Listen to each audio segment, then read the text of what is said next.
Everyone, good morning and welcome back to my another mini blog. এটা হচ্ছে আমার 30 days mini blog চ্যালেঞ্জের day 16। আর সকালবেলা ঘুম থেকে উঠে আমি এক কাপ গরম গরম চা নিয়ে লকআপ দেখতে বসে গিয়েছিলাম। আর তোমরা তো আগের মিনি ব্লগে দেখেইছো যে আমি কালকে রাত্রিরেই হেয়ার অয়েলিং করেই রেখেছিলাম, সেজন্য সকালবেলা ঘুম থেকে উঠেই আগে স্নানটা আমি সেরে নিয়েছি। স্নান সেরে নিয়ে একটুখানি আমি স্কিন কেয়ার করে নিয়েছিলাম। আর বিকেলবেলা আমি একটুখানি বড়দির বাড়ি গিয়েছিলাম।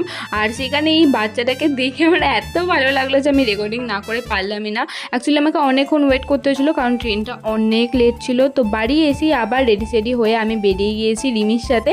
তো আজকে আমাদের প্ল্যান ছিল যে আমরা মোমো খেতে যাব।